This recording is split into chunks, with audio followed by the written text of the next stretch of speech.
For as long as humans have been aware of their own existence, we have been running a race toward a finish line we never chose. A quiet countdown embedded into biology itself. Every epic poem, every empire carved into maps, every desperate prayer whispered into the dark has been a response to the same underlying truth. Our time is limited.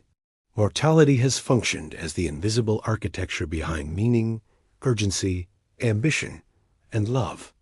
But we are now entering a strange historical moment where death is slowly being reframed, not as an unavoidable destiny, but as a technical limitation, a solvable engineering problem.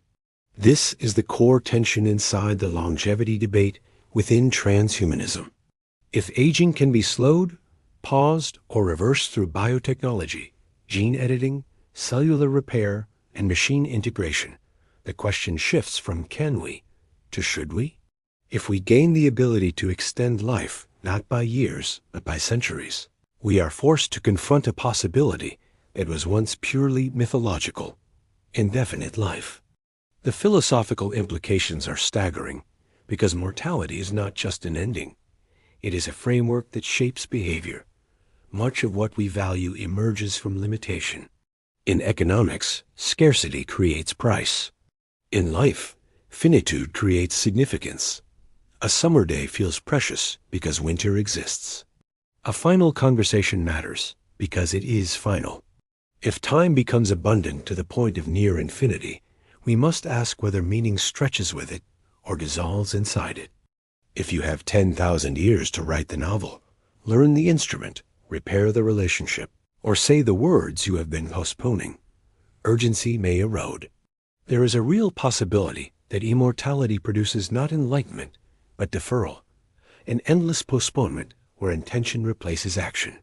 Humans evolved around deadlines, and the literal deadline may be one of the most powerful motivational forces we possess. Remove it, and the engine of movement might slow in ways we cannot predict. Creativity could flourish with time, but it could also stall without pressure. Beyond the psychological dimension lies the sociological one, and this is where longevity becomes structurally disruptive. Progress is often dependent on generational turnover, the gradual replacement of dominant ideas, values, and power structures. The observation frequently associated with Max Planck, that science advances one funeral at a time, captures a difficult truth about human systems. When people do not leave the stage itself can freeze. If leaders, founders, intellectual authorities, and the ultra-wealthy persist for centuries, power concentration may become permanent rather than cyclical. Imagine institutions led by the same individuals for 500 years, cultural narratives shaped by people who never relinquish influence, wealth compounding across lifetimes without reset. The risk is a biological aristocracy, not defined by title, but by access to longevity itself. Youth would still exist biologically, but socially they could become permanently junior, unable to outlast the structures above them. Innovation might slow, not because ideas stop appearing, but because space for replacement disappears. This raises economic questions that are inseparable from ethics. If life extension technologies emerge unevenly, longevity could become the ultimate inequality multiplier. Time is the most valuable asset because every other asset compounds inside it. Someone who can live 300 years can accumulate knowledge, capital, networks, and influence at scales impossible for those living 80. The gap between the extended and the unextended could exceed any class divide in history. Longevity would not just change how long we live, it would redefine opportunity, competition, and fairness. In that world, aging stops being universal and becomes stratified, and once something stops being universal, it becomes political. We must also confront the planetary dimension. Earth's ecosystems operate through cycles: growth, decay, recycling, renewal. Biological turnover is not incidental. It is foundational. A population that expands without equivalent exit pressures resources, infrastructure, and ecological balance. Longevity research, therefore, cannot exist in isolation from sustainability. Living longer only works if the systems that support life can scale with it. Otherwise, extending individual lifespan could compress collective stability. The challenge is not simply adding years to life, but redesigning society, economics, and environment around radically extended timelines. Supporters of longevity often argue that framing death as natural can function as a psychological defense, a way to accept what we cannot currently change. Some thinkers describe this as a cultural normalization of aging, the idea that we rationalize decline because alternatives have been unavailable. If a child experienced rapid degeneration, we would call it a disease and intervene. When similar processes occur slowly across decades, we call it aging and accept it. From this perspective, pursuing longevity is not unnatural.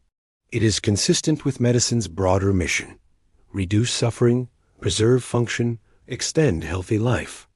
The ethical inversion is powerful. If aging is a treatable process, refusing to treat it could one day appear negligent rather than humble. Yet the mythological warning persists across cultures. Becoming godlike carries psychological weight.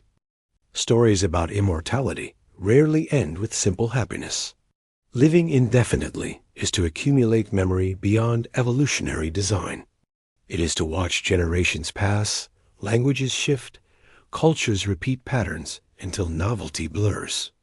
It raises the possibility that boredom becomes existential rather than situational, not a lack of stimulation, but a saturation of experience.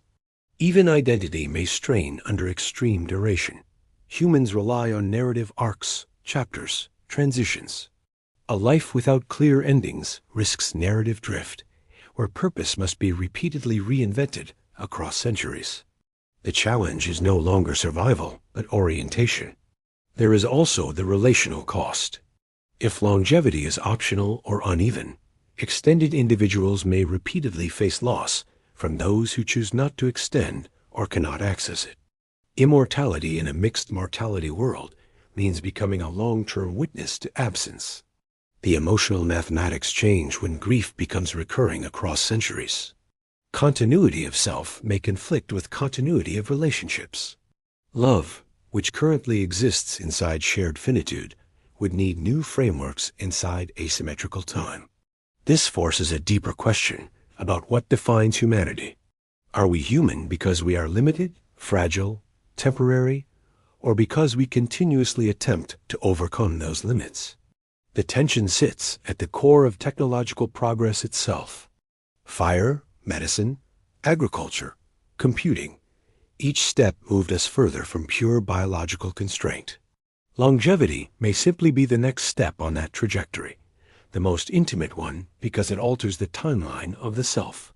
The goal may not be infinite life as an obligation, but optional life as autonomy, the ability to decide duration rather than inherit it. Choice reframes the debate. A world where people cannot die is dystopian in one direction. A world where people must die on a fixed schedule is dystopian in another. The emerging middle ground is lifespan flexibility, extended health paired with the agency to conclude life when meaning feels complete. That model treats longevity not as endless continuation, but as expanded authorship. It shifts the question from how long can we live to how long do we want to live given the world we have built. Because duration alone does not produce fulfillment, time amplifies conditions. A meaningful world becomes more meaningful with time. A broken world becomes harder to endure. As we explore the future of longevity, the real responsibility may not be technological but civilizational. Extending life requires extending adaptability, fairness, opportunity, and purpose. It requires designing cultures that can evolve, even when individuals persist.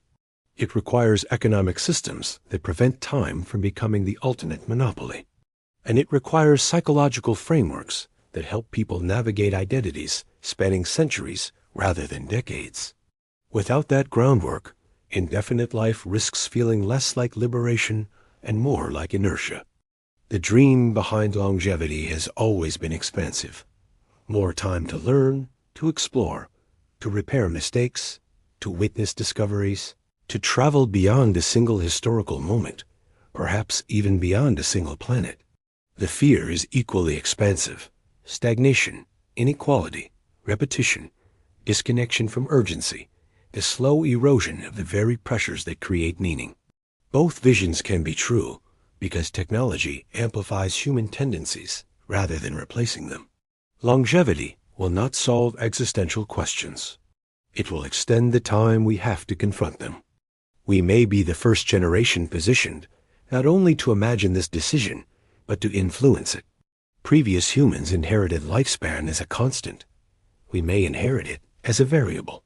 That shift transforms mortality from fate into policy, from inevitability into design.